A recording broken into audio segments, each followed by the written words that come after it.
Blue Jays a lot better. But you just paid Vladdy $500 million. Bo Bichette's going to ask anywhere from 150 to 200 million. And I don't know if the Blue Jays. I don't think he's going to get upwards in the 300. I don't think so. I think he is. That's why he ain't going to be able to come back. You think so? He's young. With his lack of defense, though? Nobody cares. You don't think they care about that? No, I don't. They made Vladdy become an elite first baseman before they offered him any type of money. That's why they switched him from third to first, because he was more elite at first base. He's an average third baseman defensively, and when he goes to first base, he's one of the best defensive first basemen in the game. They didn't offer him money until they saw that part of that game. All right, compare him to Xander Bogaerts, because look what Xander Bogaerts got. Sure. So who's better? I like Bo Bichette. Then pay me my money. Bring me the money. I'm not saying that.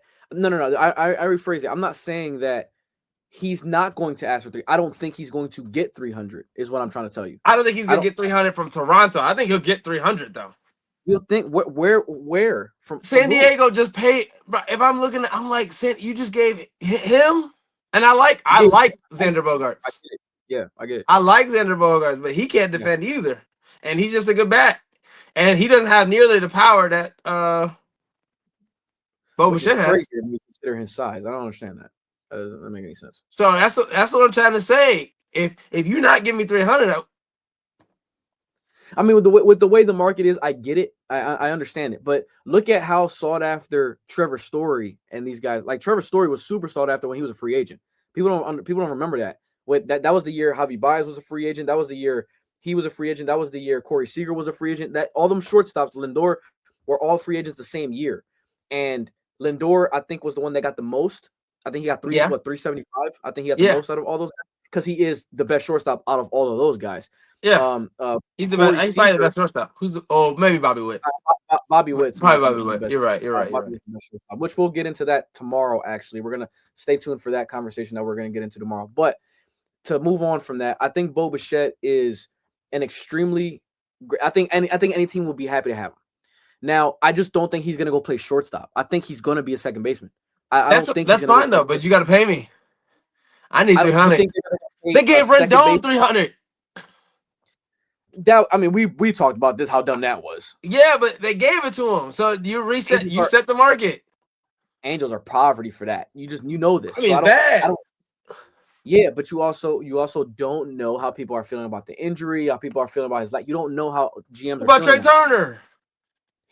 I didn't like the contract to begin. But I'm just saying, look at the mark. Like, they're going to give him 300. They're not worried about his defense.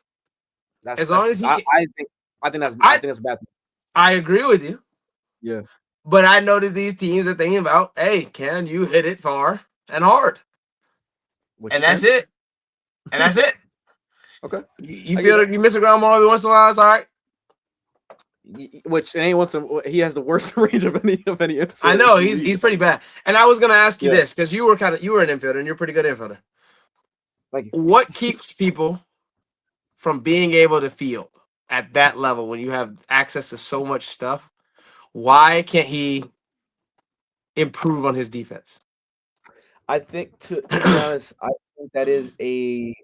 think that's something that's innate in these guys is if you're born, like, you can develop. I think an average defender can develop into a good defender. I don't think an average defender, if they say that position, can develop into an elite defender. If I think it comes to a point that you need the skill set and you need that level of, you need the feet, you need the hands, you need the arm, you need the range, you need all, like. But he's athletic though. I understand he's an athlete. I get he's an athlete. Mookie Betts is an athlete, but he didn't become really. He's not really in my opinion, a good shortstop. So it's he's a good shortstop. He's not a great one. This year he's a good shortstop. I don't. But you know what I mean. But that was the only year he played it. Last year, I mean, he didn't play it that much. I think this is his first full season of playing short, and he was real good. As an infielder, I was talking to my dad about this the other day, actually. When it comes to playing infield, if you are a natural shortstop and all you've played a shortstop growing up, which most of these infielders have played shortstop their entire life growing up, they move once they get to the minor leagues. You know what I mean? They're all short. No, that's facts. That is facts. Shortstops, catchers, and center fields dominate the league. they all dominate the league because that's what they've been there. If like you're an outfielder, you played center field your entire high school and like college. If you're an Most of the time, infielder, yes. you played shortstop. If you're not like a big boy, you know what I mean. So it's like Yes, most of the you're right. time these athletic guys, they're not playing second base. You don't get drafted for being a second baseman Yeah. unless you're Travis Mazzana, who Or you're the Guardians and you want a second baseman that you can't move. Right, exactly. So I think and Juan is making some good points here. He's like they pay for the bat. Offense makes you elite. Offense makes you way better as a player. Like I get, and I don't disagree with that whatsoever. That these teams, they're all offensively focused. You know what I mean? Because offense is looking to win you the runs. You know, and if you have a really good pitcher, if you have a good pitcher, he's gonna give you routine outs to make. Like it's rare that you're gonna have to make spectacular plays anyway. Yeah, you know what I mean. But I think in order to become a great infielder, like look at these guys. Look at the difference between a guy like Lindor and a guy like Trey Turner. Athletically, you don't. There is not much of a difference athletically. But no, Lindor, there is. Trey Turner's way more athletic than Lindor is. I don't think it's that drastic of a difference. I really don't. I don't. So here's what I'm thinking. Lindor is fast, but Trey Turner is the fastest. Like, I mean, not now, but he at one point he was the fastest. So it's like that already right there is an advantage because that's telling you that Trey Turner is able to put more power, more. He's getting more out of the ground, so he is more athletic. Lindor is more fluid. Maybe I can give him that. I believe 100%. Like a better mover, like in terms of like aesthetically, but Trey Turner is more athletic. I'm not saying he's not. I'm just saying I don't think. No, there's another level. I think there's a wide margin of Trey. Not a wide margin, but another level. Like if Lindor's S, athleticism strictly, nothing else, nothing else into account. I'm talking just athleticism. Because look, there's a difference between being fast and then the fastest. Like Trey Turner's up there with the fastest. Whereas like Lindor's like, and then like, I mean, you think jumping, like that doesn't really matter in baseball. And rotational, Trey Turner's super rotationally quick. That's why his swing looks like the way it does, because he has to step kind of close to keep him from rolling out. So like he's fast and bendy. Like so Trey Turner's like a whole nother level of athleticism. Okay, but what doesn't translate to the field is that's to what me is like as an infielder, being an infielder, especially being a shortstop in the big leagues, it's very instinctual. Like it's extremely 100%. You have to have instincts. You know what I mean? You can kind of get away with it at second base, but second base to be like Ketel Marte to me is the best second baseman in baseball. Over Jimenez, like defensively. Oh no, I'm talking about just all around. But yeah, okay. If you want to go defensive, Andres Jimenez, the angles are very different at second base than it is at shortstop. You have to take wider angles when you have to take a bigger drop step when you're going to get a ball in the hole rather than at shortstop. At shortstop, you're more coming to everything. You're trying to cut everything off because you're trying to cut down space between the runner. Yeah, you gotta make a longer throw. You gotta make a longer throw. Yeah, second base is a little bit different, which to me, for slower, not as fast guys, playing second base is a little bit easier. You know what I mean? You threw Mike Moustakas there. Right. Mike Moustakas was playing exactly. My point exactly. Max Muncy played second for some time. Yeah. You know what I mean? There you go. So it's not as big for shortstop. That's why I don't think Trey Turner is a shortstop. I also agree. So. You know what I mean? I think that same for Xander too.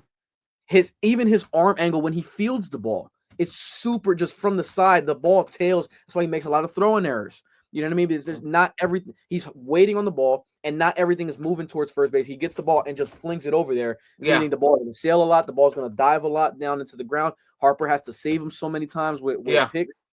Lindor, how many times have you seen Lindor make a throwing error? Seriously, if you want to put. It's very rare. It's very rare. He definitely textbook way to show a kid how to field a ground ball. You're showing Francisco Lindor. Yeah, Lindor, Ozzie Smith. Yeah, like you're showing those guys. You're showing, and even Bobby Witt.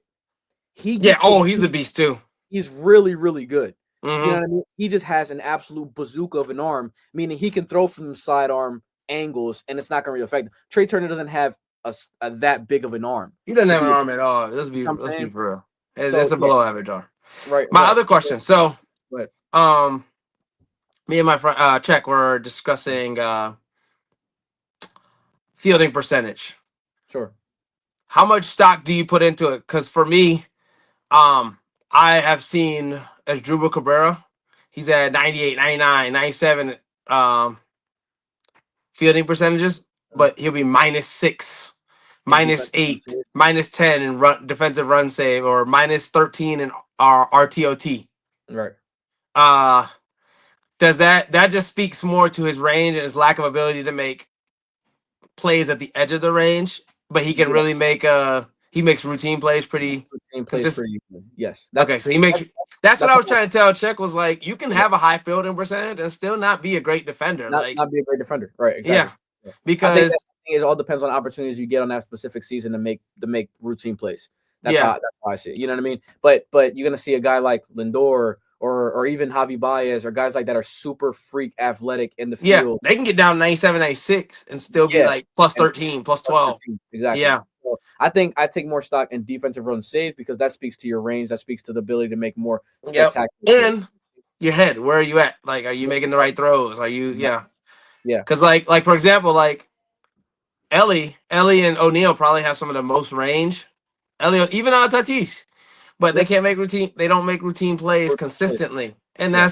that's a problem. That's because it's great that you Would made you this diving rather play up the hole. Would you rather a guy like Asdrubal that is fielding everything that's going to be hit at him, or a guy that's going to have more defensive run save? What would you prefer if you're choosing?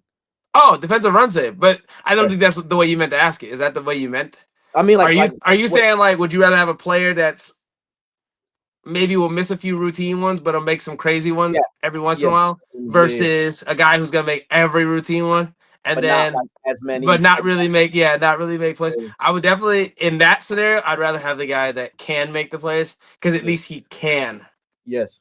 make the plays. It's not he won't make a diving play every once in a while, but it's like it's not as you're not going to see the flashy spectacular plays with this guy. He's just like you just know once it's hit at him, it's an out automatically, which is Yeah, what I prefer in a guy. Like I prefer I'd that. rather have the guy that's a little bit. I would sacrifice a few points of percentage for the ability to make a few outs that you shouldn't have. Okay, I give you that. I mean, we